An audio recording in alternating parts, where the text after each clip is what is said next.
What's up, you guys? Hero276 here, and welcome back to my channel, and welcome to today's video. Holy crap, guys. Do you see that ELO of 2079? Notice how it's a little bit higher? Yeah, this team is great. We have TOXICROAK, Double Ghost, and we're running some pretty unorthodox movesets. We're picking up a negative lead against the FROSLASS. I don't know why I'm still in here, to be honest. I have two Pokemon that are really good up against FROSLASS, but that's okay. We get the Mud Bomb through. That does some nice chip damage. We're going to shield this Avalanche right here. And let's, oh, that was interesting. I caught on the Alolan Marowak. So apparently I still have some brain cells. Caught an Avalanche. That's not going to be doing much. Do you guys see what's in that lower right-hand corner? They swapped in an Umbreon. You probably might think that we're hard countered here, but look in the lower right. We're running Fire Blast. And we get to that Fire Blast just before they get to their next foul play. And boom, nobody expects the Fire Blast. And that is awesome right there. So we could just, you know, let this foul play come through. Fine by me. Let the TOXICROAK come in. I throw for some reason. But they also shield for some reason, so equally awkward plays. And it was CMP, so I know that they're not going to be able to get to a Psychic. We just tank a foul play right here. And what comes in? NIDOQUEEN comes in, and we reach a Mud Bomb. And this is pretty bad for my opponent, because now they have to shield. So I'm going to preserve the TOXICROAK, save it for a sack swap, since I know I'm out of shields. NIDOQUEEN is going to throw a Poison Fang right here, and we're just going to build up energy. Now, we are running Ice Beam, but we do have to be careful that the FROSLASS doesn't come in and catch it, and surely enough, that was the FROSLASS. But, you know, they tried to catch, that was their win con, but instead they caught Jellicent's hands, or tentacles. I don't even know. Good game. I think that's all that can be said at this point. But yeah, that's exactly the reason why, you know, I'm running Fire Blast on Alolan Marowak and Ice Beam on Jellicent, is just simply if I get hard locked against dark types. Alright, so we've got the TOXICROAK mirror right here. But as you can see, we're half a counter behind, so we're going to try to catch on the Jellicent, and we are unsuccessful. Now, the TOXICROAK, for whatever reason, is staying in and throwing against the Jellicent. I have no idea why, but they're going to get off two Mud Bombs right here. We don't have to shield these. These are not going to do too much damage. And we get to the Shadow Ball after faster synchronization. So we're going to throw that Shadow Ball. It's going to take out the TOXICROAK, and they have an Alolan Ninetales, which still isn't a bad matchup for us. But, you know, this move, whatever it is, could probably take us out. It's a Psyshock. All right. So we're going to come in Alolan Marowak. They're going to swap out Drapion, and this is why we have TOXICROAK to handle those Dark-type Pokemon. So Aqua Tail is going to come through. It's not going to do too much damage, so we don't really need to shield because the Poison Stings will not be able to farm us down. We're going to throw this Mud Bomb, and yeah, that pretty much seals the deal.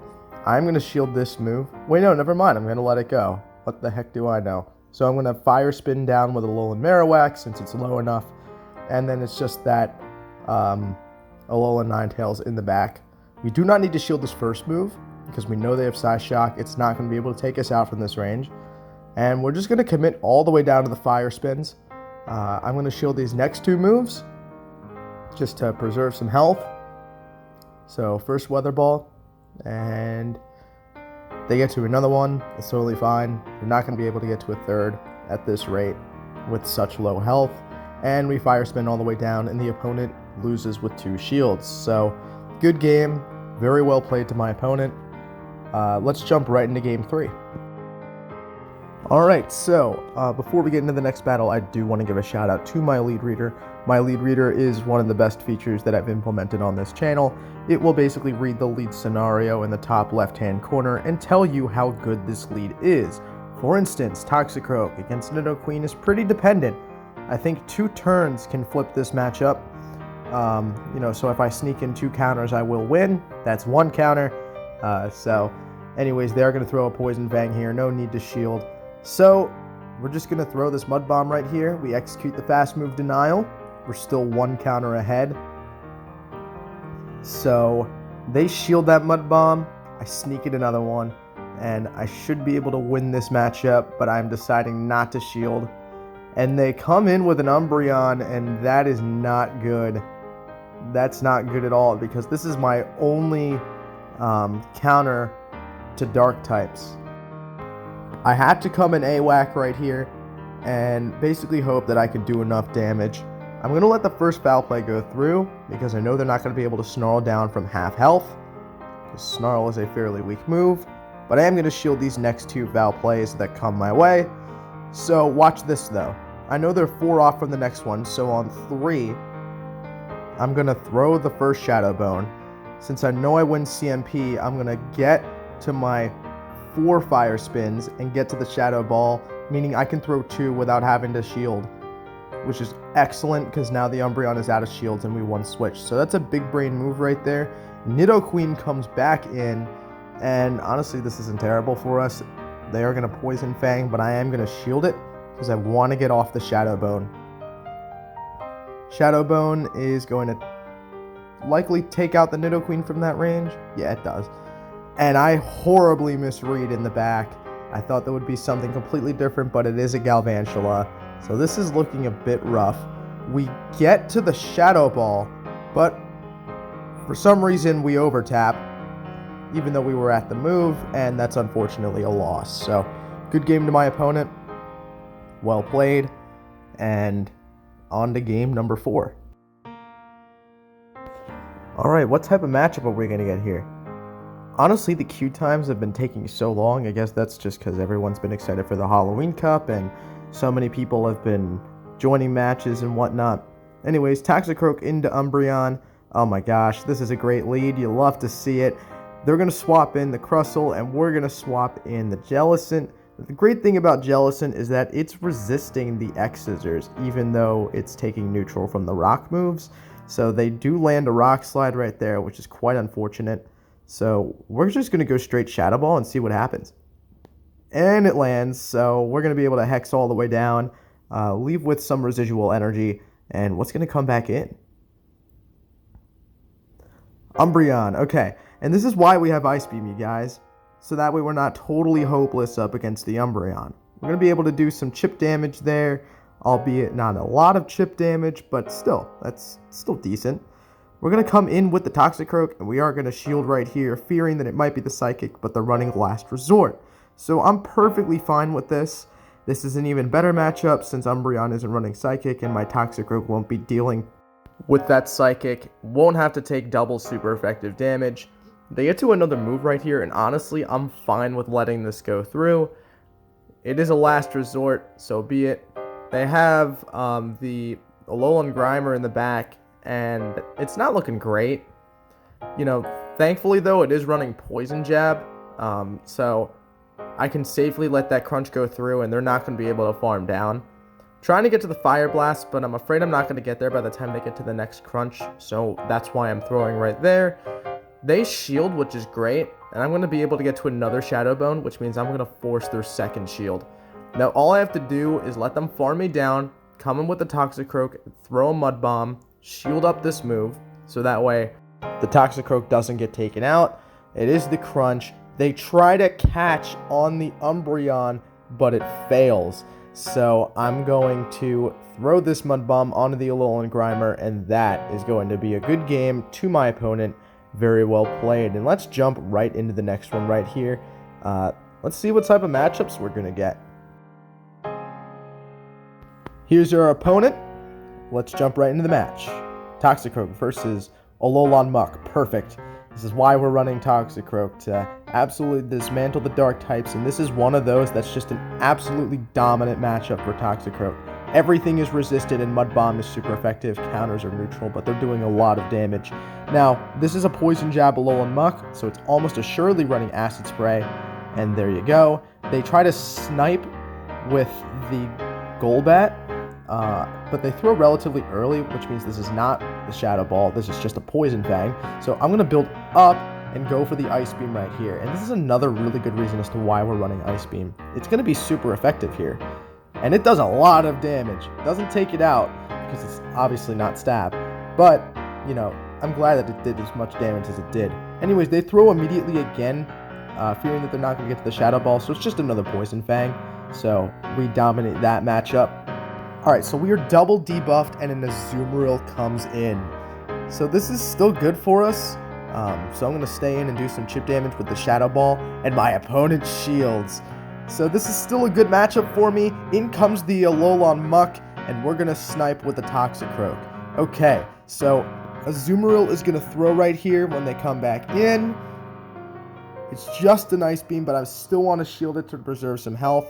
I wanted to bait with the Mud Bomb, but as you can see, I clicked Sludge Bomb before they threw. So that was the one that registered, and they do shield it. So, do I get to the next Sludge Bomb in time? I do. So, for some reason though, I think they have one shield left, even though in the top right-hand corner, I can clearly see that there's no shields. So, I sneak a Hex through. I have to shield this move, whatever it is. And I start hexing. I'm like, what am I doing? The opponent does eventually surrender because with an Alolan Marowak in the back, they weren't going to win.